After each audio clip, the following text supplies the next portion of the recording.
দুজন সিসিইউ এবং একজন আইটিইউতে ভর্তি হয়েছিলেন। সিসিইউ 13-তে ছিলেন মিনারা বিবি, সিসিও 14-তে ছিলেন মাম্পি সিং। নাসরিন খাতুন আইটিইউ 3, মাম্পি সিং এবং নাসরিন খাতুন ভেন্টিলেশনে এসেছিলেন। মাম্পি সিংকে এখন ভেন্টিলেশনে সাপোর্ট দেওয়া হচ্ছে, আর নাসরিন খাতুনকে ভেন্টিলেশন থেকে বার করার ট্রায়াল চলছে, যদিও এখনও ওনার ভেন্টিলেশন চলছে।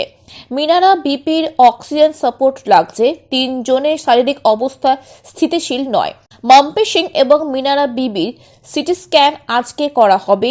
নাসরিন খাতুনে প্রতিদিন ডায়ালিসিস হয়েছে, তাছাড়াও 3 জনেরই ডায়ালিসিস দরকার হচ্ছে। 3 জনের ক্ষেত্রে মেডিকেল বোর্ড তৈরি করা হয়েছে, তাদের পরামর্শতে চিকিৎসা চলছে। মা ফ্রম মেদিনীপুর মেডিকেল কলেজ আমাদের এখানে ভর্তি হয়েছে, 2 জন সিসিউতে, একজন আইটিউতে। সিসিউ 13 মিনারা বিবি, সিসিউ 14 মাম্পি সিং, আর আইটিউ 3 নাসরিন খাতুন। ঠিক আছে, এবার এদের মধ্যে মাম্পি সিং যিনি, উনি অন ভেন্টিলেটরে এসেছিলেন। আরেকজন মা এসেছিলেন নাসরিন খাতুন, উনিও ভেন্টিলেটরে এসেছিলেন। এই দুজনেরই ভেন্টিলেটরের মধ্যে একজনকে এখনো ভেন্টিলেটরে সাপোর্ট দিতে হচ্ছে, মাম্পি সিং, আর একজনকে ভেন্টিলেটর থেকে ট্রায়াল ভেন্টিলেটর অফ করা হয়েছে, কিন্তু ওনারা এখনো সাপোর্ট লাগছে। আর মিনারা বিবি যিনি সিসিউ 13-তে ভর্তি আছেন, ওনার এই মুহূর্তে ভেন্টিলেটর সাপোর্ট লাগছে না, কিন্তু এদের ওনারও নন ইনভেসিভ ভেন্টিলেশন মানে অক্সিজেন সাপোর্ট যেভাবে দিতে হয় সেভাবে লাগছে। 3 জনেই এখনো পর্যন্ত স্টেবল নয়, সেই জন্য সিসিউ আইটিউতে আছেন।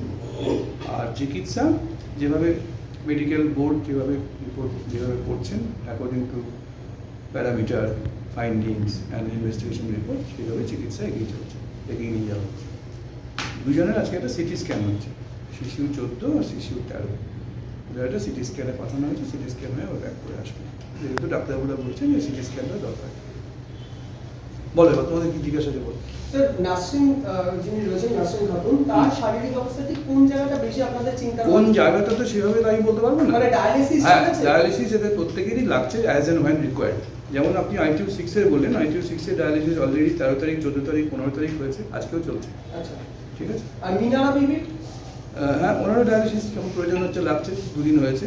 মাম্পি সিংয়েরও ডায়ালিসিস হয়েছে অন ভেন্টিলেটর। আমরা বলবো যে মাম্পি সিং একটু বেটার, ডায়ালিসিস তার বন্ধ হয়েছে না, একটু বেটার ভাবে বলা যায় না। A patient in CCU means she or he is unstable. That's why she needs close observation and monitoring. And depending on the investigation, changing of the fluid regime, changing of the antibiotic regime, changing on the decision of dialysis, everything. Decision of oxygen giving, decision of pressure support, decision of urinary support.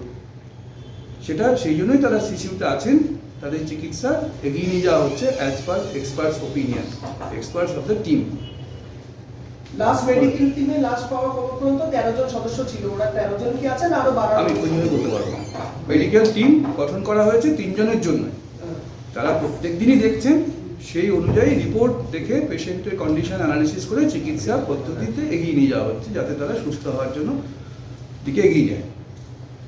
এটা তো যে তারা যেন ভালো হয়ে যায়। Existing medical টিমই continue করছে, add এখনো হয়নি। আর মাম্পি সিং এর যে কথা বললেন, ও এখনো ভেন্টিলেশনে আছে। যে ভেন্টিলেশনে আছে ডেফিনেটলি বেশি ক্রিটিক্যাল। ঠিক আছে, থ্যাংক ইউ।